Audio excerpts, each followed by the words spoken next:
ये income tax exemption नहीं है।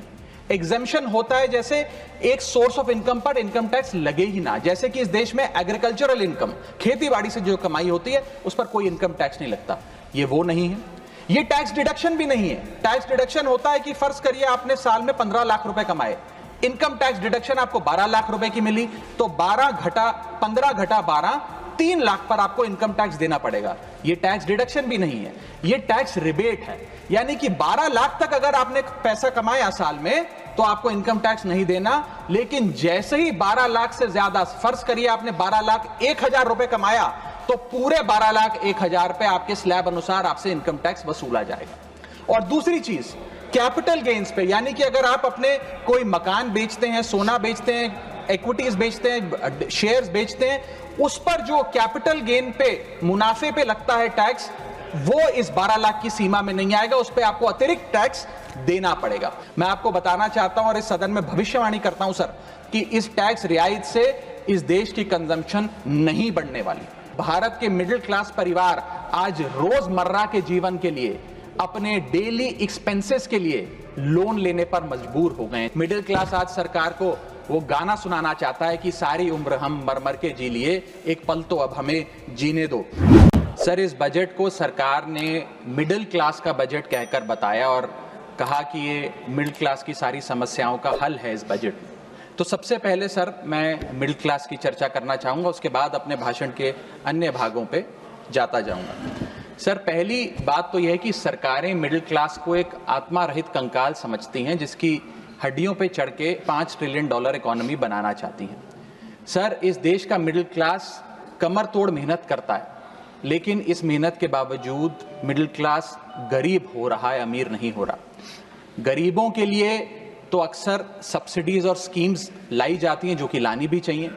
अमीरों के लिए production linked incentives, rebate, tax incentives, न जाने क्या क्या लाया जाता है, लेकिन इस देश के मिडिल क्लास को कुछ हासिल नहीं होता। ऐसा लगता है कि सरकारें समझती हैं कि देश के मिडिल क्लास के ना सपने हैं ना अरमान है, लेकिन वो सोने का अंडा देने वाली वो मुर्गी है जिसकी गर्दन जब चाहे मरोड़ के टैक्स वसूल लिया जाए। इसी के चलते सर मैं कहना चाहता हूं कि इस देश में मांग यानी कि डिमांड इसलिए गिर रही है क्योंकि इस देश का मिडिल क्लास सिकुड़ रहा है। तमाम आंकड़े एफएमसीजी सेक्टर से लेके गाड़ी बेचने वाले कंपनियों की सेल्स के आप उठाकर देखेंगे तो वो आपको यही बताएंगे कि इस देश का मिडिल क्लास खर्च नहीं कर रहा, और खर्च इसलिए नहीं कर रहा क्योंकि उसकी जेब में आमदनी ही नहीं है। मिडिल क्लास खाली सेंसस के लिए नहीं है सर, उसके भी अपने अरमान हैं, उसके अपने सपने हैं। 1989 में यूनाइटेड स्टेट्स ऑफ अमेरिका में एक पिक्चर बनी थी जिसका नाम था Honey I shrunk the kids. मुझे लगता है भारत देश में वर्ष 2025 में पिक्चर बननी चाहिए, honey I shrunk India's middle class. Sir, मैं आपको साफ तौर पे बताना चाहता हूं कि मिडिल क्लास टैक्स उससे वसूला जाता है जैसे उससे किसी अधिकार से हम टैक्स ले रहे हैं और सुविधा उसको एहसान मुताबिक दी जाती है। सर, नेस्ले इंडिया के अभी आंकड़े आए जो इस देश की सबसे बड़ी एफएमसीजी कंपनियों में आता है। उस आंकड़ों में यह पता लगा कि 8 वित्तीय वर्षों में इस वर्ष सबसे कम ग्रोथ उन्होंने दर्ज कराई है। और जब नेस्ले इंडिया के चेयरमैन से यह बात पूछी गई कि क्यों आप अपनी लोएस्ट ग्रोथ पर आ गए, तो नेस्ले इंडिया के चेयरमैन ने कहा कि भारत का मिडिल क्लास खरीद नहीं रहा, भारत का मिडिल क्लास सिकुड़ रहा है। मैं महंगी गाड़ी और महंगे मकानों की बात नहीं कर रहा सर, लेकिन सस्ती गाड़ी और सस्ते मकान जो मिडिल क्लास खरीदता है उनकी डिमांड घटती जा रही है, उसकी प्रोडक्शन घटती जा रही है, जिसका सीधा इंपैक्ट हमारी इकोनॉमी पर है। काफी चर्चा हुई सर सरकार द्वारा कि हम मिडिल क्लास के लिए 12 लाख की टैक्स रियायत लेकर आए। मैं सर बतौर चार्टर्ड अकाउंटेंट ये बताना चाहता हूं कि ना ही ये टैक्स एग्जेम्पशन है, ना ही ये टैक्स डिडक्शन है, ये एकमात्र टैक्स रिबेट है। इस रिबेट का स्वागत हम सब करते हैं, हम सबको खुशी हुई, लेकिन मैं आपको इन तीनों में फर्क बताना चाहता हूं और ये दिखाना चाहता हूं कि कैसे चोर दरवाजे से इंडियन मिडिल क्लास से अभी भी इनकम टैक्स वसूला जा रहा है। पहली चीज सर, ये इनकम टैक्स एग्जेम्पशन नहीं है। एग्जेम्पशन होता है जैसे एक सोर्स ऑफ इनकम पर इनकम टैक्स लगे ही ना, जैसे कि इस देश में एग्रीकल्चरल इनकम, खेती बाड़ी से जो कमाई होती है उस पर कोई इनकम टैक्स नहीं लगता। ये वो नहीं है। ये टैक्स डिडक्शन भी नहीं है। टैक्स डिडक्शन होता है कि फर्ज करिए आपने साल में 15 लाख रुपए कमाए, इनकम टैक्स डिडक्शन आपको 12 लाख रुपए की मिली, तो 15 घटा 12 3 लाख पर आपको इनकम टैक्स देना पड़ेगा। ये टैक्स डिडक्शन भी नहीं है, ये टैक्स रिबेट है। यानी कि 12 लाख तक अगर आपने पैसा कमाया साल में तो आपको इनकम टैक्स नहीं देना, लेकिन जैसे ही 12 लाख से ज्यादा, फर्ज करिए आपने 12 लाख 1,000 रुपए कमाया, तो पूरे 12 लाख 1,000 पे आपके स्लैब अनुसार आपसे इनकम टैक्स वसूला जाएगा।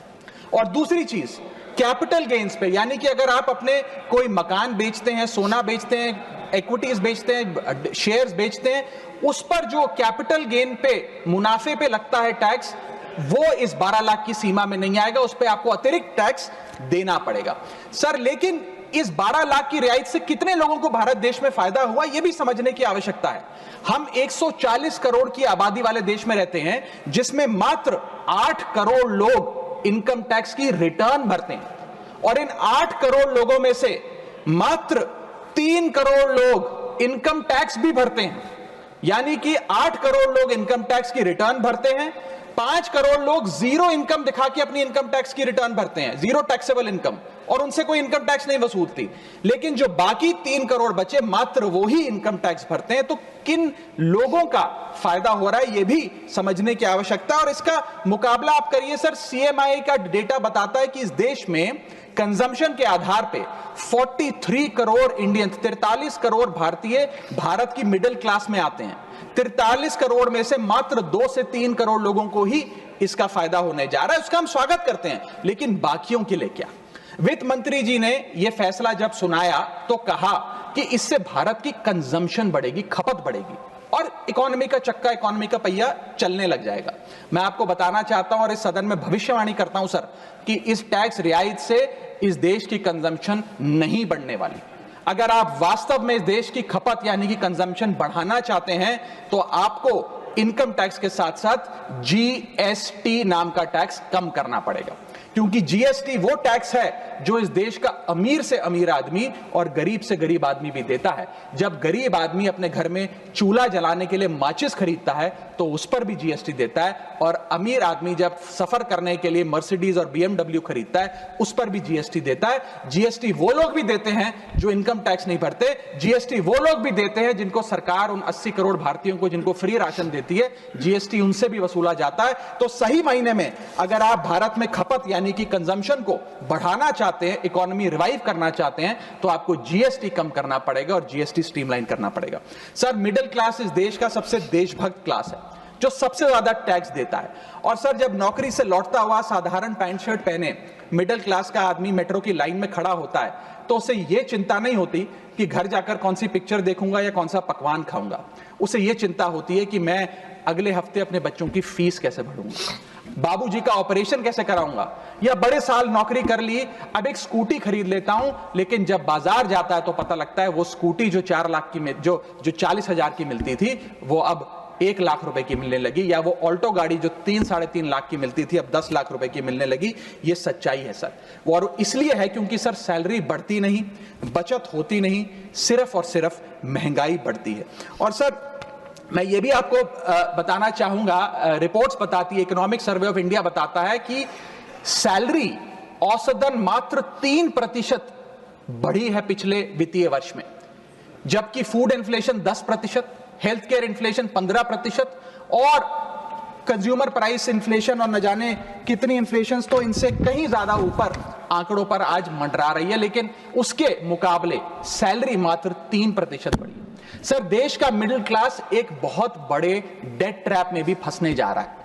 मैं ये भी भविष्यवाणी आज करना चाहूंगा, क्योंकि भारत का household debt to GDP ratio आज 40% पे खड़ा हो गया। सरल भाषा में बताऊं तो भारत के मिडिल क्लास परिवार आज रोजमर्रा के जीवन के लिए, अपने डेली एक्सपेंसेस के लिए लोन लेने पर मजबूर हो गए हैं, चाहे वो पर्सनल लोन हो, चाहे वो क्रेडिट कार्ड के जरिए हो, या चाहे वो अन्य प्रकार से फाइनेंशियल इंस्टीट्यूशन से ब्याज पर पैसा लेना हो।